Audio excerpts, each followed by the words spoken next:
자, 전 시간에 이어서 이제 18페이지 6번 토지 표시 이쪽 볼게요. 자, 다시 한번 이제 써보면 국토교통부 장관. 이 국토교통부 장관은 모든 토지에 대해서 조사 또는 무엇을 해서 조사 또는 측량을 해서 조사 또는 측량을 통해서 이것을 어디에다가 지적공부에다가 무엇하는 것? 등록하는 거 이렇게 말씀드렸어요. 그래서 요 국장 나오고 누구 나온다 그랬어요? 국장 나오고 시, 도지, 사 등장을 하고 지적소관청이 등장을 한다라고 말씀을 드렸는데 지적소관청이란 무엇이다? 지적공부를 관리하는 국가기관의 장으로서의 시장, 군수, 구청장이다. 이렇게 표현해놨고요. 자, 필지 설명하면서, 토지 설명하면서 뭐도 설명했냐면 필지에 대한 용어를 설명해드렸어요. 필지란 무엇이다? 토지의 등록단이다. 라고 말씀을 드렸고요. 그 다음에 지적공부에는 크게 두 가지가 있는데, 그냥 우리가 흔히 말하는 지적공부라는 거, 이것을 전산 처리를 해가지고 정보관리 시스템에다가 정보 처리 시스템에다가 기록하고 저장하는 것도 이것도 무엇이다? 지적공부다라고 말씀을 드렸고요. 자, 지적공부는 다시 이제 세 개로 이제 구분해 놨죠. 첫 번째 무엇이다? 대장. 앞으로 이제 수업 시간에요. 대장이다라고 표현하면 이것을 꼭 의미하셔야 돼요. 토지대장, 그다음 토지대장, 임야대장, 토지대장, 임야대장하고요. 두 번째로는 공유지 연명부라는 거. 그 다음에 세 번째로는 대지권 등록부. 앞으로 제가 이제 수업할 때 대장이다라고 표현하면 꼭 네 가지를 꼭 기억하시면 되겠고요. 만약에 장자만 들어간다. 장만 이렇게 표현하게 되면 그때는 무엇이다? 토지대장, 임야대장 이렇게만 기억하시면 돼요. 그 다음 이제 도면이라는 것이 있죠. 자, 도면이라 하면 지적도가 있고 임야도가 있을 거고요. 그 다음에 경계점, 좌표 등록부. 이 경계점, 좌표, 등록부 이렇게 되더라. 이거 이렇게. 그죠? 그럼 이러한 지적 공부에 무엇을 등록을 할 것이냐? 가장 중요한 게 바로 이 등록사항이다. 등록사항. 이러한 지적 공부에 등록사항에는 몇 개를 등록을 하냐면 3개를 등록을 합니다. 크게 넓은 의미의 3가지를 등록을 하는데 첫 번째 무엇을 등록을 해요? 토지의 표시에 관한 사항을 등록을 하고 두 번째로는 소유자에 관한 사항을 등록을 하고 세 번째로는 기타적인 내용. 이러한 토지 표시와 소유자에 관한 사항을 지적공부에 등록하려면 조사라든지 측량을 통해야 된다 이거죠. 자, 토지 표시에서는 이제 지금부터 6번째 토지 표시가 나오죠. 토지 표시에서 용어에서 소재, 그 다음에 지번, 지목, 면적, 그 다음에 경계, 좌표. 이 6개를 우리는 무엇이라고 하냐면은 토지의 표시다라고 이제 말씀을 드립니다. 단순히 꼭 오로지 몇 개만 6개. 소재, 지번, 지목, 면적, 경계, 좌표. 이 6개만을 우리는 무엇이라 한다? 토지의 표시다라고 얘기를 해요. 6개가 아니면 축척이라든지 이런 것들은 뭐가 아니다? 토지 표시가 아니다라는 거예요. 그 다음에 소유자에 관한 사항, 이 소유자에 관한 사항이라면 성명과 주소와 주민등록번호를 의미하는 거고요. 기타적인 내용이라 하면 앞으로 계속 나오는 거야. 기타적인 내용이라 하면은 개별 공시지가, 개별 공시지가라든지 토지의 등급, 토지의 등급이라든지 기준 수확량 등급, 기준 수확량 등급, 이러한 것을 우리는 기타적인 내용이다라고 표현하는데요. 자, 이러한 내용들을 어디에다 등록을 해요? 이러한 지적 공부에다가 등록을 하기 위해서는 조사 또는 측량을 하는데, 이러한 일반적으로 경계와 면적과 경계와 좌표를 정하기 위해선 기본적으로 뭐를 해야 되냐면 측량이라는 것을 해서 우리가 경계와 좌표와 면적을 정할 수 있는 겁니다. 그래서 항상 면적 나오고요, 경계 나오고 좌표가 나오면 아, 측량이 필요하겠구나. 물론 필요하지 않을 수도 있어요, 결정할 때. 근데 원칙적으로는 아, 이러한 경계와 면적과 좌표는 지적 측량을 통해서 결정하는구나. 그렇게 기억하시면 되겠죠. 자, 첫 번째 이제 지번, 토지 표시 중에서도 용어에서 이 지번이라는 것이 나와요. 지번. 자, 지번이라고 하는 것은 그 표에 나와 있듯이 필지에 부여하여 지적 공부에 등록한 번호, 필지에 붙이는 번호, 토지의 등록 단위를 무엇이라고 했어요? 우리는 이 토지의 등록 단위를 필지다라고 표현을 했고, 필지에 이렇게 번호를 부여하는 겁니다. 필지에 부여하는 그 번호를 우리는 무엇이라고 한다? 이것을 지번. 그러면 번호라고 했잖아요. 그럼 좀 더 나아가서 한번 하나 써볼까요? 번호. 아, 그러면 번호니까 지번은 아라비아 숫자로 쓰면 되겠구나. 이런 식으로 아라비아 숫자로 표기하면 되겠구나. 번호니까 1, 2, 3, 4, 5, 6, 7. 즉 이렇게 1, 2, 3 이런 식으로. 그죠? 아라비아 숫자로 쓰도록 되어 있고요. 그런데 우리가 임야대장에 만약에 토지를 등록을 하잖아요.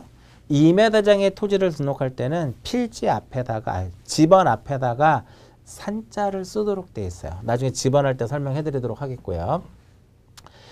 자, 여기서 이제 하나 이제 기억하고 갈 것이, 지적 공부는 이제 우리가 지적 공부를 편성을 할 때 어떠한 식으로 지적 공부를 편성을 하냐면은 물적 편성주의의 개념이에요. 이 물적 편성주의인데, 이 물적 편성주의라고 하는 것은 무엇을 의미하는 거냐면은 부동산을 중심으로 해서 공부를 편성하는 겁니다. 그래서 이 물적 편성주의라고 하는 것은 부동산을 중심으로 해서 공부를 편성하는 거예요. 그래서 필지 단위로 이제 우리가 편성을 하는 거고요. 지번 순서대로 묶이는 겁니다. 지번 순서대로 공부가 만들어지는 거야. 지번 하나당, 지번이 필지에 하나의 지번을 붙이는 거기 때문에요. 필지수만큼 뭐가 있는 거야? 필지수만큼 토지대장, 임야대장이 존재하는 거죠. 이해하셨죠? 그래서 여기서 이제 제가 말씀드리고자 하는 것은 뭐냐면, 소재와 지번은 여기에 공부에 등록이 되는데 모든 지적 공부에 다 등록이 되더라 이겁니다. 만약에요, 소재가 등록돼서 서울특별시 강서구 화곡동까지만 써 있어요. 화곡동까지만 써 있고 지번이 누락되어 있고 지목과 면적과 경계와 좌표만 등록되어 있으면 화곡동의 필지가 수천 필지인데 이 지적 공부가, 이 토지대장이 이 화곡동에 어떤 필지인지를 알 수가 없죠. 왜? 지번이 누락되어 있으니까. 그러니까 지번은 반드시 등록이 돼야 돼요. 모든 지적 공부에. 근데 그러면 지번은 등록이 되어 있는데 소재가 없어. 그럼 지번은 써 있고 지목, 면적, 경계 다 써 있는데 소재가 없어요. 그 대한민국의 지번이 1이라고 하는 지번이 수백 개가 존재할 텐데 어느 지역에 어느 필지인지를 알 수가 없으니까 이 소재도 반드시 등록이 돼야 돼요. 그래서 물적 편성주의를 취하는 국가는요, 소재와 지번은 모든 지적 공부에 다 등록이 돼야 된다 이겁니다. 자, 여기서 지번에서 가장 핵심은 뭐다? 필지에 부여하여 지적 공부에 등록된 번호, 이걸 지번. 그리고 모든 지적 공부에 다 등록이 된다 기억하시고요. 그 다음 지목. 우리가 지목이라는 말은 일상생활에 잘 쓰지 않습니다. 그 대신에 어떤 말을 써요? 야, 그 토지의 용도가 뭐야? 용도가 뭐야? 용도라는 말을 많이 쓰죠. 용도가 바로 지적에서는 무엇이다? 지목이다 이겁니다. 토지의 용도라는 거예요. 그래서 지목이라고 하는 것은 이 토지의 주된 용도에 따라서 무엇을 구분을 하고 종류를 구분을 해서 이것을 어디에다가 지적공부에다가 무엇하는 것, 등록하는 것, 이것을 무엇이라 한다? 이것을 지목이다라고 얘기를 해요. 자, 여기서 중요한 단어는 세 개입니다. 용도라는 거하고 종류를 구분한다라는 거하고 지적공부에 등록한다라는 거, 이 세 가지가 가장 중요합니다. 반드시 밑줄을 그어놔야죠. 제가 사실은 수업 시간에 밑줄은 그어드리지 않습니다. 밑줄은 그어드리진 않는데 제가 칠판에 쓰는 내용들은 시험에 출제되는 것만 쓰는 겁니다. 즉 제가 칠판에 쓰는 내용들을 주요 지문들을 쓰게 되면 여러분들이 거기다 이렇게 밑줄을 이렇게 그어놓으시고 공부하셔도 되고요. 그게 가장 좋은 방법 중에 하나인 것 같아요. 저 개인적으로는 제가 수업을 할 때 여러분들한테 뭐 책을 같이 막 똑같이 읽어주거나 밑줄을 그으려고 제가 여기서 수업하는 건 아니거든요. 사실 저는 항상 그렇게 생각을 하는데 대부분 사람들이 밑줄을 그어주는 걸 되게 원합니다. 근데 밑줄은요, 수업을 듣다 보면 수업에서 제가 강조를 해드리잖아. 어떤 게 중요하다라는 거를. 그런 것들을 스스로 인식을 해가지고 그거를 알고 밑줄을 본인들이 긋고 스스로 정리를 해야만 공인중개사 시험에 합격할 수 있는 거예요. 빨간색으로 거라, 별표 3개를 쳐라. 물론 중요하니까 붉은색으로 긋고 별표를 3개를 쳐라. 별표 3개 치라면 또 거기다 별표를 3개를 치고 있어요. 또. 그럼 100개 치라 그러면 또 100개를 또 이렇게 씁니다. 이렇게. 그런 거는 중요한 게 아니에요. 중요한 부분만 여러분들이 잘 표현을 해가지고 나름대로 정리를 하시면 돼요. 자, 3개가 중요합니다. 용도, 종류를 구분하고 공부에 등록한다라는 거. 그래서 지목은 그 토지의 용도입니다. 그럼 이게 어떤 식으로 시험에 많이 나오냐면은 뭐 나중에 지목할 때 설명해드리지만 뭐 성질, 형상, 그러면 전부 다 이 지문은 뭐다? 틀리더라 이겁니다. 성질에 따라서 우리가 지목을 나눌 수 있어요. 그리고 우리 토성지목이래. 토성지목. 그 다음에 형상에 따라서도 종류를 구분할 수 있는데 그것을 우리는 지형지목이라 그래요. 근데 우리나라는 이러한 성질에 따라서 형상에 따라서 종류를 구분하지 않고 오로지 무엇에 따라서만? 용도에 따라서. 그래서 우리가 보통 무슨 지목이라 그래요? 지목을 용도지목이다라고 표현합니다. 용도에 따라서 대한민국에 있는 모든 토지를 용도에 따라서 종류를 구분하는데 몇 개의 종류로 구분하냐면 28개의 종류로 구분합니다. 이 28개의 법정 지목은 학개론에서도 시험에 나와요. 전부터 전, 답, 과, 목, 임, 광, 염, 대 해서 마지막으로 잡종지까지 이렇게 전체 28개의 지목으로 구성을 합니다. 여러분들은 이 순서대로는 모르셔도 상관없어요. 그러나 28개의 법정 지목을 명확하게 알고 있어야 된다. 명칭을. 그래서 이것은 공간정보 구축 및 관리에 관한 법률에서도 맞출 수 있는 거고요. 학개론에서도 시험에 나옵니다. 학개론 총칙 쪽에서 반드시 순서대로는 몰라도 되지만 정확하게 명칭을 꼭 알고 있어야 된다 이겁니다. 이렇게 용도에 따라서 28개의 종류로 구분해서 지적공부에 등록을 하는데 지목은 모든 지적공부에 다 등록되는 건 아니고요. 목도장에 등록된다.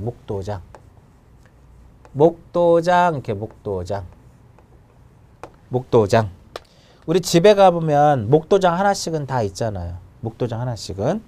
여기서 목은 무엇이다? 목은 지목이에요. 지목이고요.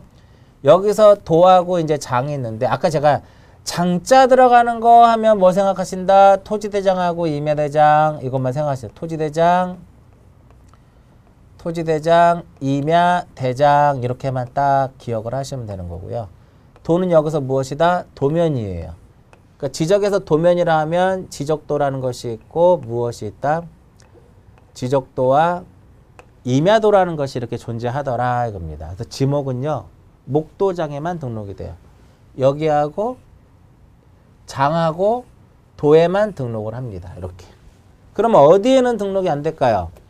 공유지역명부, 대지권등록부, 경계점 좌표등록부에는 지목이 등록되지 않습니다. 그걸 외우지 마시고요. 목도장 이렇게만 딱 기억, 목도장 이렇게만 딱 기억을 하시면 될 것 같아요. 그런데 여기 좀 더 나아가서 볼게요. 토지대장하고 임야대장에서는요.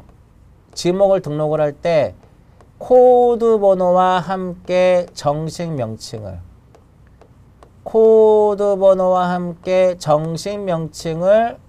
기록하도록 되어 있어요. 즉 만약에 과수원이다. 과수원이면 코드 번호가 3번이에요. 과수원이면 코드 번호가 3번이고 당연히 정식 명칭은 무엇이다? 과수원 이렇게 토지대장에는 이렇게 코드 번호와 함께 정식 명칭을 씁니다. 그럼 왜 코드가 왜 존재하느냐? 시험에 나오진 않아. 코드가 존재함으로써 전산 처리가 쉬워지는 거야. 전산으로 우리가 지적 업무를 할 때 코드를 이용을 하게 되면 아무래도 좀 빠르고 쉽게 할 수 있기 때문에 일반적인 지적에서는 지적과 관련된 모든 업무에는 다 코드 번호가 하나씩 존재합니다. 역시 지목에도 코드가 존재하죠. 그 다음에 도면은 지적도 임야도가 이렇게 있으면은요. 지적도하고 임야도가 이렇게 도면이 이렇게 있으면 요 안에 이렇게 이제 필지들이 들어가는데 여기서는 만약에 과수원이라고 하게 되면 집어는 14라고 가정을 하면은요. 과수원 어떻게? 과 이렇게 이제 표현이 되는 거예요. 과. 두 문자 표기다 두 문자. 그래서 지적도하고 임야도에 할 때는 두 문자로 쓰는 경우도 있고요. 두 문자로 쓰는 경우도 있고 차문자로도 표기하는 경우가 있는데 전체 28개 중에 24개는 무엇으로 쓴다? 28개 중에 24개는 두 문자로 표기를 하고 나머지 4개에 대해서는 뭐를 표시한다? 차문자로 표기하는데 시험에 잘 나와요. 차장 1,000원이다 이렇게. 차장 1,000원. 차장 1,000원. 지금 이제 우리 인문과정인데 인문과정인데 뭐 벌써 막 이런 것까지 설명하고 너무 힘들어 이렇게 생각하시는 분도 있거든요. 그러면 과감하게 자릅니다. 어디까지만 잘라요? 여기까지만 딱 자르는 거예요. 정의까지만 기억하시면 돼. 근데 나는 이 정도의 내용도 쫓아올 수 있다. 나는 할 수 있겠는데 그러면 이게 오는 거예요. 근데 좀 버겁다. 이 부분이 좀. 버거우면 계속 반복 학습하시면서 어느 정도 익숙하면 그때 보시는 거고 나는 지금 처음인데 이 부분까지 하기 너무 힘들다. 그럼 여기서 딱 자르는 거예요. 자르는 거 용어만 기억하고 간다. 이거 용어만. 그리고 얘네들은 차장 1,000원은 이 4개는 두 문자를 쓰지 못하고 왜 차문자를 쓰냐면 차는 주차장이고요. 장은 공장 용지가 되는 것이고 천은 하천이고 원은 유원지다 이겁니다. 그러면 이렇게 주를 쓰지 못하고 공을 쓰지 못하고 유를 쓰지 못하고 이런 이유는 다른 지목하고 두 문자에서 충돌이 발생을 해요. 충돌이 발생하니까 똑같은 두 문자를 쓰게 되면 이게 주유소용지인지 주차장인지 모르잖아. 이것이 유지인지 유원지인지 알 수 없다 이겁니다. 그 둘 중에 하나는 두 문자를 쓰도록 되는데 이렇게 차장 1,000원 이 4개만 차문자를 쓰도록 돼서 두 문자를 쓰지 못하고 지목에서 가장 기본입니다. 지목은 어디에 등록이 돼요? 목도장에 등록이 된다 이겁니다. 여러분들이 수업을 들어보시면 아시겠지만 지적 같은 경우도 그렇고 등기도 그렇고 반복되는 내용들이 상당히 많습니다. 그거를 누가 먼저 깨우치냐 이거예요. 그걸 누가 먼저. 그다음에 면적을 봅니다. 면적. 자, 토지의 등록 단위를 무엇이라고 그래요? 토지의 등록 단위를 필지다라고 얘기를 해요. 필지. 요 필지의 넓이를 무엇이라고 한다? 필지의 넓이를 우리는 면적이다. 면적 우리가 많이 쓰죠. 야, 넓이가 얼마야? 면적이 얼마야? 이런 식으로. 야, 땅을 샀는데 땅의 면적이 얼마래? 이렇게 말. 몇 평이야? 이렇게 말해서. 넓이를 면적이라고 하는데 지금은 평이라고 쓰지 않죠. 면적의 단위는 제곱미터로 돼요. 평방미터, 제곱미터. 넓이를 면적이라고 하는데 수평 면상의 넓이더라 이겁니다. 수평 면상의 값으로서 표현되는 것을 우리는 이것을 무엇이라 한다? 면적이다 라고 얘기를 해요. 면적. 이해하셨죠? 그래서 면적은 어디에만 등록이 되냐면 면장 이렇게 면장에만 면적은 어디에만? 장에만 등록이 된다 이겁니다. 여기서 말하는 장은 바로 뭐예요? 여기 장자 들어가는 거. 즉 토지대장하고 무엇? 임야대장. 면적은 토지대장하고 임야대장에만 등록이 된다 이겁니다. 꼭 기억하시고요. 그러니까 수평면상의 넓이의 개념을 설명해 드리면은 요 점을 경계점이라고 하고 이 점을 경계점이라고 하는데요. 이 거리는 수평거리예요. 그러니까 만약에 토지가 이렇게 경사가 져 있어도 공부상에 등록되는 거리는 수평면에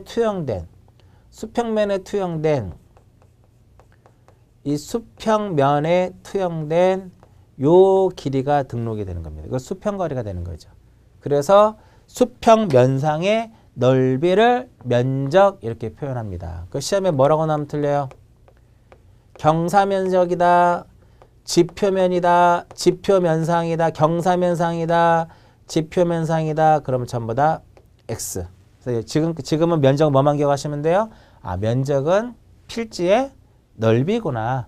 수평면상의 넓이고 제곱미터 단위로 등록이 될 것이고 면적은 장에만 등록되는구나. 계속 뒤에 나옵니다. 좀 전에 말씀드린 어렵다. 그럼 어디까지만? 요것만. 면적은 지적공부에 등록한 필지의 수평면상의 넓이다. 그것이 뭐라고 표현이 되면? 이렇게 표현이 되면 틀린 지문이다. 그렇게 기억을 하시면 되게 편하게 볼 수가 있겠고요. 그 다음 경계. 이 경계라고 하는 것은요. 선입니다. 선. 경계는 일종의 뭐예요? 경계는 선입니다. 그래서 경계라고 하는 것은 경계점, 이 경계점 간을 직선으로 연결을 해가지고 경계점 간을 직선으로 연결해가지고 이것을 어디에다가 지적 공부에 등록한 뭐다? 선 이렇게 공부에 등록한 선이다 이겁니다. 그럼 지적 공부에서요 이 선을 알려면 공부에 등록한 선이라고 했죠. 그럼 여기서 지적 공부라고 표현하는데 우리가 경계는요 우리가 지적에서 민법에서 말하는 경계는 지상 경계지만 공간정보 구축 및 관리에 관한 법률상에서의 경계는 도상 경계예요. 따라서 경계는 어디에만 등록이 된다? 도면에만 이렇게 되는. 이렇게 도면에 이렇게 경계점하고 경계점 이렇게 직선으로 이렇게 연결한 이 선을 무엇이라 한다? 이것을 경계다라고 얘기를 해요. 그래서 도면에만 등록이 되는 거니까 지적도와 어디에 지적도와 임야도에 등록이 된다 이겁니다. 처음 공부하실 때는 제가 이제 질문할 때 경계를 어디에 등록이 될까요? 그러면 자기도 모르게 경계점 좌표 등록부요 이렇게 딱 뜹니다. 왜? 앞에 경계가 들어있으니까. 근데 경계와 경계점은 같다 다르다. 얘는 다릅니다. 얘는 선이고요. 얘는 점이에요. 여기서부터 틀리잖아. 그죠? 경계 어디에만 등록이 돼? 우리 경계는 무슨 경계? 도상 경계예요. 경계는 어디에만 등록이 되냐면 지적도와 임야도에만 등록이 된다. 여러분들이 지금 용어를 설명하고 있는데 용어만 잘 정리해 하더라도요. 12개 중에 3, 4개 정도는 맞춰요. 굉장히 중요한 겁니다. 그 용어가 아까 처음에 힘들면은 시간을 투자해서 한 3번, 4번, 5번 반복해서 들으세요. 지겨울도록. 그러면 지적의 눈이 이제 뜨기 시작합니다. 그렇게 되면. 자, 경계점이라는 용어가 나옵니다. 경계점. 이 경계점이라고 하는 것은 필지를 구획하는 선의 굴곡점. 필지를 구획하는 선의 굴곡점을 무엇이라고 한다? 얘를 경계점이다라고 얘기를 해요. 이렇게 선의 무엇? 굴곡점. 선의 무엇? 굴곡점. 선의 굴곡점. 이 점을 무엇이라고요? 이 점을 경계점이다라고 얘기를 해요. 꼭지점. 쉽게 생각하면. 그래서 선이 이렇게 가다가 굴곡되는 이 점을 무엇이라 한다? 우리는 경계점 이렇게 표현을 하는 겁니다. 이해하셨죠? 그러면 이렇게 필지를 구획하는 선의 굴곡점으로서 도면에 지적도라든지 어디에 임야도, 지적도라든지 임야도의 어떠한 형태로서 도해의 형태로서 나타내거나 도해의 형태로서 나타내거나 즉 도해의 형태로서 나타낸다라고 하는 것은 이와 같이 이렇게 도면이 존재하면은요. 왜 도면을 바깥쪽을 이렇게 붉은색으로 그렸냐면 실질적으로 도면을 제도할 때는 붉은색으로 제도하도록 돼요. 도각선은. 여기에 이렇게 도회적으로 표현할 수 있다. 눈으로 이렇게 볼 수 있게끔 그림화시켜서 볼 수 있다. 그 다음에 경계점. 이 경계점 좌표 등록부. 경계점 좌표 등록부상에서 어떠한 형태로서 좌표의 형태로서 나타낼 수 있더라 이겁니다. 그 좌표 형태인데요. 이렇게 있으면 이러한 점들을 경계점이라고 하죠. 이러한 경계점은 x와 무엇으로서? y로서. x와 y로서. 이렇게 x와 y로서 나타낼 수 있더라 이겁니다. 이렇게. 시험에 나오진 않지만 이러한 좌표계를 평면 직각좌표계라고 합니다. 근데 이쪽을 x축이라고 하고 이쪽을 무슨 축이라고 하냐면 y축이라고 합니다. 측량에서는요. 이쪽이 x축이고 이쪽이 y축이에요. 대부분 중개사 강의하시는 분들이 그걸 모르세요. 다 여기 x, y라고 설명하는데 대부분 다 틀린 내용. 물론 시험에 나오질 않아요. 그래도 상관이 없는 거예요. 시험에 나오지 않기 때문에. 근데 대부분 측량에 대한 지식이 없는 분들이 강의를 하는 분들이 많기 때문에 대부분 중개사 강의하시는 분들의 측량 부분 내용은 전부 다 거짓에 가깝다고 보시면 돼요. 그러나 시험에 나오지 않기 때문에 크게 영향을 주질 않아요. 그런가 보다라고 그냥 들으시면 상관없는 거예요. 이렇게 x, y. 여기가 만약에 10이고 얘가 만약에 5면 요즘의 좌표는 10, 얼마 5 이렇게 써주는 거예요. 경계점을 뭐로 등록할 수 있어요? 좌표로서 이렇게 등록을 할 수도 있다라는 거죠. 그래서 경계점이라고 하는 것은 필지를 구획하는 선의 무엇으로서? 굴곡점으로서 지적도 임야도에 어떻게? 도회적으로 경계점 좌표 등록부에 좌표 형태로서 나타내는 것을 말한다 이겁니다. 시험에요. 이 두 개를 바꿔놓습니다. 이렇게. 두 개를 바꿔놔요. 지적도 임야도의 좌표 형태로서 경계점 좌표 등록부의 도해 형태로서 x 그리고 경계란 필지를 구획하는 선의 굴곡점이다. 그럼 또 틀린 거죠. 경계점이란 직선으로 연결해서 공부에 등록한 선의 경계의 정의잖아요. 그래서 경계와 경계점은 다르다라는 거죠. 그 부분 잘 기억을 하시고 그 다음에 이제 토지 표시의 마지막에 뭐가 있냐면 좌표가 있는데요. 과거에는 공간정보의 구축 및 관리에 관한 법률, 측량, 수로조사 및 지적에 관한 법률이 도입되기 전에는 지적법이라는 것이 있었거든요. 이 지적법에 좌표에 대한 정의를 딱 내립니다.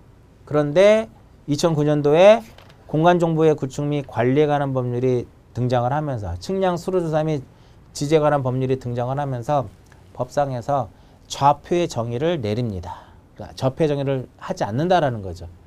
그 이유는 지적에서 말하는 좌표는 이렇게 XY만을 의미하는데 측량하고 수로는 XY만 뿐만 아니라 우주 공간까지를 다 표현하기 때문에 너무 좌표에 대한 범위가 크기 때문에 좌표에 대한 정의를 내리지 않습니다. 다만 우리 지적에서 좌표를 나타낼 지적에서만 봤을 때는 지적 기준점이라는 게 있어요. 이러한 지적 기준점이라든지 무엇을 경계점을 이러한 좌표계를 평면 직각좌표계라고 했죠. 평면 직각좌표의 x와 무엇으로서 y 종선의 수치와 횡선의 수치로서 표현된 것을 좌표라고 하는데 용어 시험에 안 나올 확률은 많고요. 그러나 여기 보시면 좌표 경계점 좌표 등록부라고 하는 용어가 있죠. 즉 경계점을 뭐로 등록할 수 있어요? 좌표로 등록할 수 있다 이겁니다. 따라서 이 좌표는 지적 공부 중에 좌표는 지적 공부 중에 어디에만 경계점, 좌표, 등록부에만 무엇이 된다? 등록이 된다라는 것을 알 수 있다 이겁니다. 이 부분이 가장 중요한 지문이더라 이겁니다. 토지 표시에 대한 6가지에 대한 용어를 설명해 드렸고요. 그 밑에 지번 부여 지역이 있죠. 여기 지번. 여기서 이제 설명을 했어야 되는 것인데, 자, 지번 부여 지역이라는 용어가 있는데 이것도 시험에 잘 나와요. 말 그대로 지번을 부여하는 그 단위가 되는 겁니다. 지번 부여 지역이라고 하는 지번을 부여하는 단위 지역으로서 리동 또는 이에 준하는 지역을 무엇이라 한다? 리동 또는 이에 준하는 지역을 지번 부여 지역이라고 하는데, 여기서 리동에다 하나 더 써줘야 될 게 바로 뭐예요? 법정동이더라 이겁니다. 행정동 그럼 X. 행정의 편의상 구분을 한 것을 행정동이라고 하는데, 지번 부여 지역은요, 행정동 단위로 지번을 부여하는 것이 아니라 법정 단위로, 법정동 단위로 지번을 부여한다 이겁니다. 법정동이다라는 거 기억을 하시고요. 그 밑에 경계점이라고 하는 용어가 필지를 구획하는 무엇이다? 선의 굴곡점으로서 이렇게 지적도라든지 임야도의 도해의 형태로서 나타내거나 경계점 좌표 등록부상에서 좌표 형태로서 나타내는 것을 무엇이라 한다? 경계점. 서로 바뀌어서는 안 된다 이거죠. 서로 바뀌어서는 안 돼요. 그 다음에 9번 토지의 이동이라는 것이 존재하는데, 첫 시간에 이러한 토지 표시를 우리는 토지 표시를 무엇이라고 했냐면은 사실관계다라고 얘기를 했고요. 이러한 사실관계를 공시하는 것이 바로 무엇이다? 사실관계를 공시하는 것이 공간정보의 구축 및 관리에 관한 법률의 역할이다 이렇게 봐요. 그래서 지적은 이쪽을 중시하는 겁니다. 소유자보다는 무엇을? 토지의 표시를 이렇게. 소유자와 관련돼서 궁금하다. 어디 가서 보자? 등기부를 보자. 등기 기록을 보자 이거죠. 등기 기록을 쳐다보면 알 수 있다 이겁니다. 그래서 이 6개를 우리는 뭐라고 표현하죠? 6개를 토지의 표시라고 했죠. 이 6개. 소재 지번, 지목, 면적, 경계, 좌표. 이 6개를 우리는 무엇이라고 했냐면 토지의 표시다라고 얘기를 했어요. 토지의 표시. 그래서 이러한 토지의 표시사항을 어떻게 토지의 표시사항을 새로이 정하거나 이것을 무엇을 하고 변경을 하고 이것을 무엇을 한다? 말소를 한다. 이것을 무엇이라고 하냐면 용어가 토지의 이동이다라고 얘기를 해요. 토지의 이동. 토지 이동이란 토지의 표시사항을 새로이 정하거나 이것을 변경하고 이것을 말소하는 것을 토지의 이동이다라고 얘기를 합니다. 토지 이동. 그러면 공부상에는 토지의 표시만 있는 것이 아니라 이러한 소유자에 관한 사항도 있고 기타적인 내용도 공부상에 등록이 되는데 얼마든지 소유자가 개명할 수도 있고 주소도 바뀔 수도 있고요. 그죠? 또 공시지가가 바뀔 수도 있다 이거죠. 그러니까 이런 것이 새롭게 정하고 이것이 변경이 되고 말소가 됐다 하더라도 얘네는 뭐가 아니다? 토지동이 아니다 이거야. 왜 토지동이 아니냐? 토지 표시가 아니니까. 토지 표시가 아니기 때문에 토지 이동이라 하지 않는다 이겁니다. 그래서 토지의 이동이라는 것은 이렇게 토지의 표시사항을 새로 정하고 변경하고 말소하는 것, 이것을 무엇이라고 하냐면 토지의 이동이다라고 얘기를 해요. 그럼 이렇게 토지가 이동이 되면 조사 또는 무엇을 하도록 되어 있냐면 조사 또는 측량을 해야 된다 이겁니다. 그 측량을 하는 이유는 아까 좀 전에 제가 말씀드렸듯이 대부분 무엇과 무엇을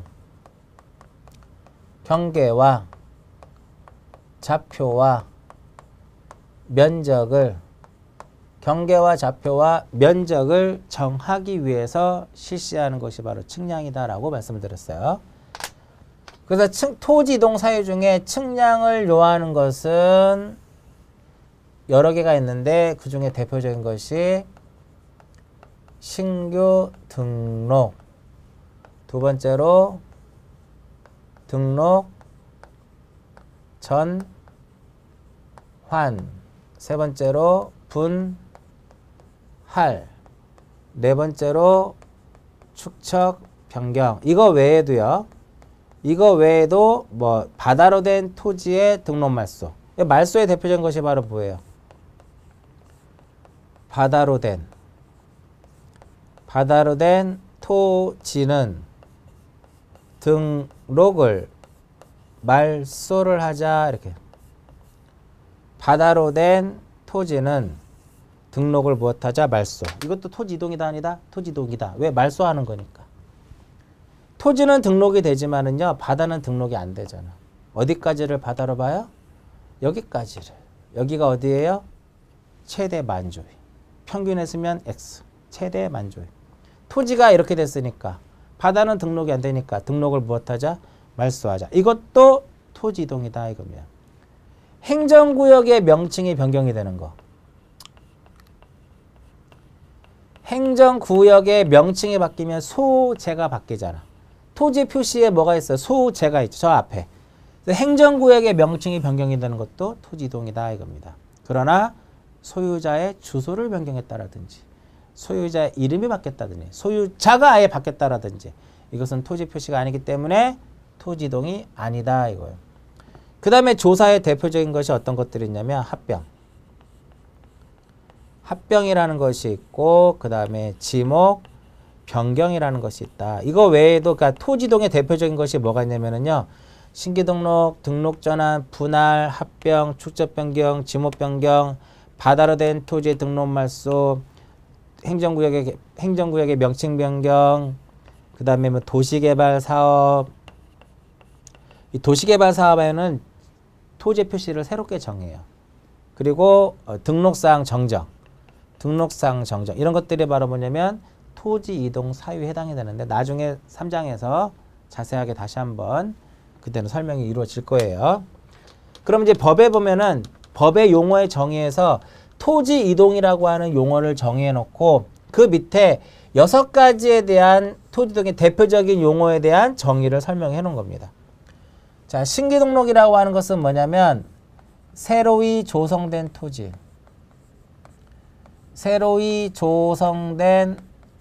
토지라든지 새롭게 조성된 토지라든지 등록이 누락된 토지를 이것을 지적공부에다가 무엇하는 것? 등록하는 것. 이것을 무엇이라 그래요? 신규등록. 사람이 출생하게 되면 아기가 나오잖아요. 출생을 하잖아요. 그러면 우리가 출생신고를 하는 거잖아요. 마찬가지로 토지를 새롭게 무엇을 했어요? 조성을 했어요. 또한 조성을 했는데 후에 등록을 안 했어.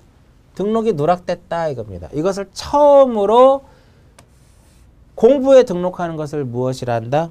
신규등록. 그럼 새롭게 조성된 토지가 뭐냐 이거죠. 이 새롭게 조성된 토지라고 하는 것은 공유수면을 매립한 거. 여러분들 인천에 가면 송도 매립지라는 말 많이 쓰죠. 송도 지금 송도 신도시는 다 옛날에 바다였지만 그것을 매립을 한 겁니다. 그럼 새롭게 바다였는데 땅을 갖다 흙을 부어서 새롭게 매립이 돼가지고 새롭게 토지가 만들어진 거였기 때문에 공보상에 등록을 해야 되는 거죠. 송도 가보시면 송도 현재 이만큼의 넓이라고 하게 되면은요 앞으로 이만큼을 더 매립을 한다고 합니다. 계속적으로. 새롭게 조성된 토지, 즉 공유수면을 매립했다라든지 그 다음에 방조제를 건설을 했다라든지 방조제 건설 이런 것들이 전부 다 무엇이다? 새롭게 조성된 토지고요. 기존에 등록이 누락된 공부에 등록을 해야 되는데 저기 모든 토지를 다 등록을 해야 되는데요. 누락된 토지가 있지 않겠냐 이거죠. 그럼 처음에 등록해야죠. 이것을 무엇이라 한다? 역시 신규 등록 이렇게 표현하는 거고요. 그럼 처음에 공부에 등록을 하려면 경계와 좌표와 면적을 정해야 돼요. 그렇기 때문에 우리는 측량을 통해야 된다 이겁니다. 자, 등록전환이라고 하는 것은 뭐냐? 등록전환이라고 하는 것은 토지대장. 토지대장하고 지적도하고 한 몸이 되는 거죠. 토지대장하고 지적도. 이 토지대장하고 지적도에 등록된 토지를 임야대장하고 아유, 잘못 썼네. 좀 딴 생각을 했나 보네. 자, 등록전환이라고 하는 것은요. 임야대장. 임야대장하고 어디에 등록되어 있는? 임야도. 임야대장하고 임야도에 등록된 토지를 어디에다가 토지대장하고 지적도에 옮겨 등록하는 것을. 그러니까 이쪽에 있는 토지들을 이쪽으로 등록하는 것을 옮겨 등록하는 것을 무엇이란다? 등록전환이다 이겁니다. 절대 이쪽으로 갈 수가 없다 이거. 즉 토지대장하고 지적도에 등록된 토지를 임야대장하고 임야도에 등록하는 그런 것은 없습니다. 이쪽으로만 반드시 넘어가야 된다. 또 제가 입문과정에서 이제 말씀드렸는데요. 이건 어떤 개념이냐면은 1910년도에 일본이 우리나라를 이제 통치하면서 식민지하면서 전국에 있는 토지를 조사를 해요. 그때 당시에 조사된 토지를 어디에다 등록을 하냐면은 토지대장하고 지적도에 딱 등록을 합니다. 근데 그때 당시에 경제적으로 가치가 없는 대표 임야 같은 경우는 등록을 안 했어요. 그래서 대표적으로 뭐 지리산 일대, 뭐 덕유산 일대 그러한 임야는 굳이 등록의 필요성을 느끼지 못했어요. 왜? 경제적으로 가치가 없기 때문에. 근데 이때 이제 다 등록을 딱 했더니 누락된 토지가 존재하잖아요. 그런 임야라든지 그것들을.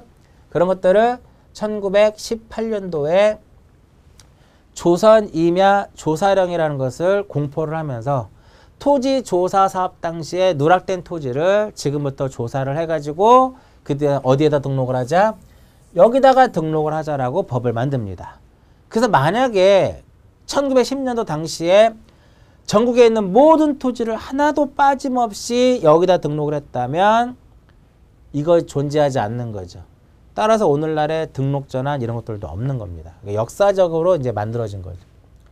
이렇게 넘어가면은요, 주로 이제 임야도는 축척을 얼마짜리를 주로 많이 사용하냐면은 여러분들이 임야도를 떼보면은요, 1000분의 6000짜리예요. 왜?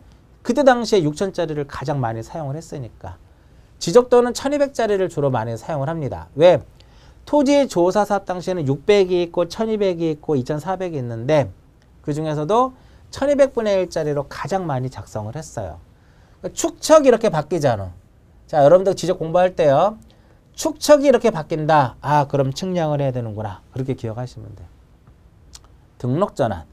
임야대장, 임야도에 등록된 토지를 토지대장, 지적도로 옮겨 등록하는 것을 등록전환이다 라고 얘기를 하고요. 분할. 굉장히 쉬운 용어 나왔죠? 한 필지를 두 필지 이상으로 나누어 등록하는 것을 무엇이라 한다? 분할. 이렇게 분할을 하려면 그냥 선만 긋는 것이 아니라 측량을 해야 된다 이겁니다. 그 다음 합병. 합병부터 먼저 볼게요. 합병은 분할의 반대죠. 두 필지 이상의 토지를 합해서 한 필지로 이렇게 하는 것이기 때문에 합병을 하게 되면 얘는 불필요한 경계가 되죠. 그 불필요한 경계를 말소하면 돼요. 측량을 할 필요 없다 이겁니다. 우리가 물로 볼까요? 물이 200g 있어요. 그럼 이거 100g, 100g으로 나누려면 저울에 달아봐야 되는 거잖아. 그 측량을 해야 된다. 근데 합병, 물이 100g, 100g을 합쳐요. 그러면 200g이지 굳이 우리가 저울을 측정할 필요가 없잖아. 그렇게 생각하시면 편해요. 그 다음 지목 변경. 지목은 어디에 등록된다 그랬어요? 목도장에 등록이 된다 그랬죠. 말 그대로 지목 변경은 지적공부에 등록된 지목을 다른 지목으로 바꾸어 등록하는 것. 지적공부에 등록된 지목을 다른 지목으로 바꾸어 등록하는 것을 무엇이란다? 지목 변경이다 라고 얘기를 해요. 자, 용어에서 가장 중요한 것 중에 하나가 바로 축적 변경이다. 축적 변경. 자, 축적 변경은요, 아무 데서나 이루어지는 것이 아니라 지적도 시행지역에서만 이루어집니다.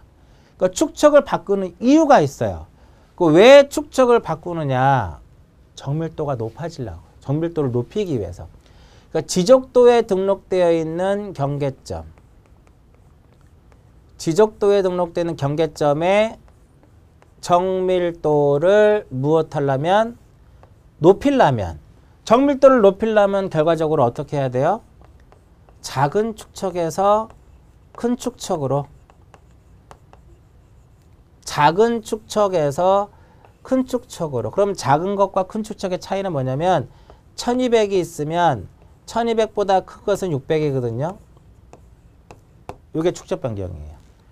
600에서 1200, 그러니까 분모의 수가, 분모가 작을수록, 숫자가 작을수록 얘는 큰 축척이다라고 얘기해요. 그러면 만약에 2400분의 1을 만약에 얼마로 가는 것도 1200분의 1로 가는 것도 이것도 뭐가 되는 거예요? 이것도 축척 변경입니다. 왜? 작은 것을 뭐로 갔으니까? 큰 것으로 갔으니까. 실무적으로는 대부분 이렇게 법상으로는 작은 축척을 큰 축척으로 바꾸어 등록한다 이렇게 표현했지만 실무적으로 축척 변경은 전부 다 100% 도해 지적. 이렇게 이건 시험에 안 나와요. 도해 지적을 전부 다 뭐로 바꾸는? 좌표로 하려면 축척을 또 바꿔야 되거든요. 그렇게 돼요. 근데 축척 변경의 개념만 알고 계시면 돼. 지적도에 등록되어 있는 어디에? 지적도. 그럼 뭐가 나오면 틀릴까? 용어에서. 지적도 또는 임야도. 그럼 X. 반드시 이 축척 변경은 지적도 시행지역에서만 이루어지더라. 지적도 시행지역에서만. 경계점에 정밀도를 무엇하려면? 높이려면 어떻게 축척을 바꿔야 돼요? 작은 것에서 무엇으로? 큰 것으로. 이렇게 바꿔야 된다 이겁니다. 이해하셨죠, 내용? 자, 그러면 이러한 경우에는 이제 뭐를 해야 돼? 이러한 경우 이제 측량을 통하더라 이겁니다. 측량을 하는데 그래서 이제 어떤 용어가 나와요? 지적 측량이란, 이번에 시험에 나왔죠. 지적 측량이란 뭐냐? 우리 지적 측량이라고 하는 것은 이 토지를 지적 공부에다가 무엇하려면? 등록을 하려면. 토지를 공부에 등록을 하려면 좀 전에 말씀드린 것처럼 경계와 좌표와 면적을 알아야 된다. 이거는. 그죠? 그리고 경계점을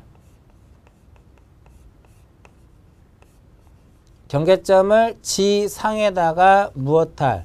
복원할 목적으로 경계와 좌표와 면적을 정하는 것을 우리가 지적 측량이라고 하는데 여기서 지적 측량의 정의를 좀 더 확장을 해가지고 지적 확정 측량과 지적 확정 측량과 지적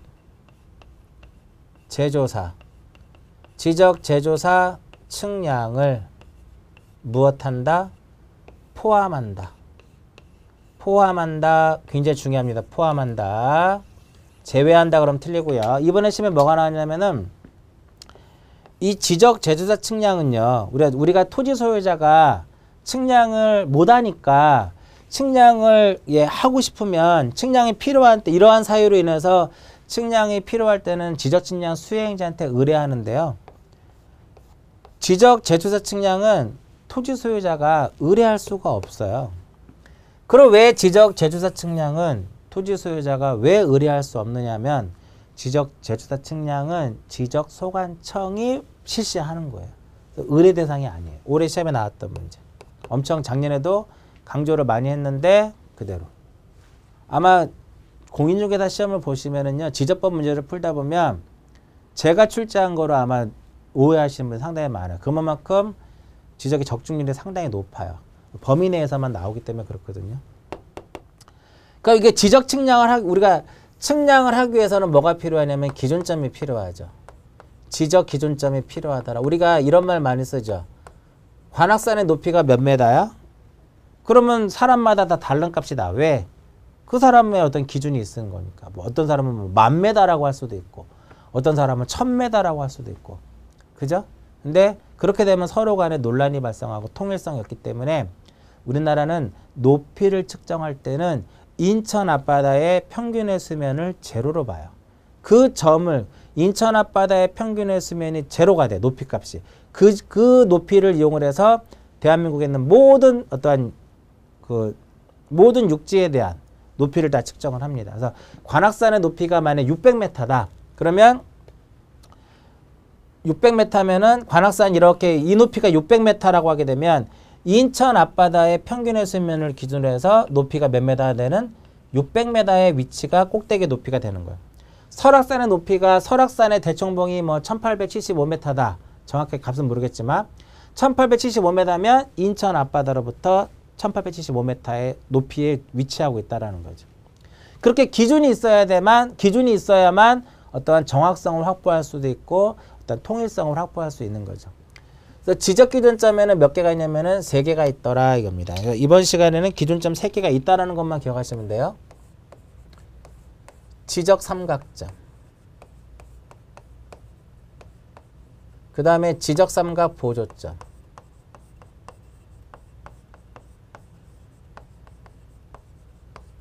그 다음에 지적 도근점. 이 3개를 우리가 무엇이라고 하냐면은 이러한 지적 삼각점, 지적 삼각 보조점, 지적 도근점, 이것을 지적 기준점이라고 하는데, 이러한 지적 기준점을 우리가 설치하기 위해서 실시하는 측량을 기초 측량이다 라고 얘기를 해요. 기초 측량이라고 하고, 이러한 경계와 면적과 좌표를 결정하기 위해서 실시하는 측량을 무슨 측량이라고 한다? 세부 측량. 다시 기초 측량이란 뭐예요?